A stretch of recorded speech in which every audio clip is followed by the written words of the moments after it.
एक छोटे से गांव में रामदास नाम का एक मेहनती किसान रहता था। उसके पास थोड़ी सी जमीन थी, लेकिन वो उसे अपने पसीने से सींचता था। रामदास का एक बेटा था, मोहन। मोहन पढ़ाई में ठीक था, लेकिन उसे खेतों में काम करना बिल्कुल पसंद नहीं था। वो अक्सर कहता, पिताजी, ये खेती बाड़ी का काम बहुत कठिन है। मैं शहर जाकर बड़ा आदमी बनना चाहता हूँ। रामदास मुस्कुराकर कहता, बेटा, मेहनत से भागने वाला कभी बड़ा नहीं बनता। चाहे खेत हो या शहर, सफलता मेहनत से ही मिलती है। एक साल गांव में सूखा पड़ गया।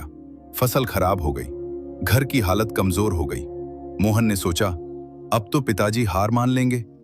लेकिन रामदास रोज सुबह जल्दी उठकर खेत में जाता, मिट्टी को ठीक करता, कुएं से पानी खींचकर पौधों को बचाने की कोशिश करता।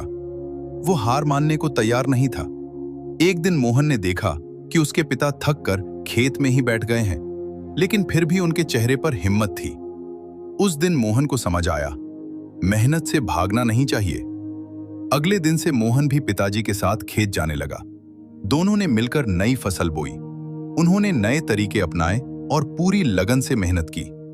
कुछ महीनों बाद खेतों में हरियाली छा गई। इस बार फसल पहले से भी अच्छी हुई। घर में खुशियां लौट आईं। मोहन ने पिताजी से कहा, पिताजी, आपने सही कहा था, मेहनत ही असली ताकत है। रामदास ने मुस्कुराकर कहा, बेटा, जमीन हमें सिर्फ अनाज नहीं देती, वो हमें धैर्य और संघर्ष का पाठ भी सिखाती है। सीख, मेहनत और धैर्य से ही सफलता मिलती है। परिस्थितियां कैसी भी हों, हिम्मत नहीं हारनी चाहिए।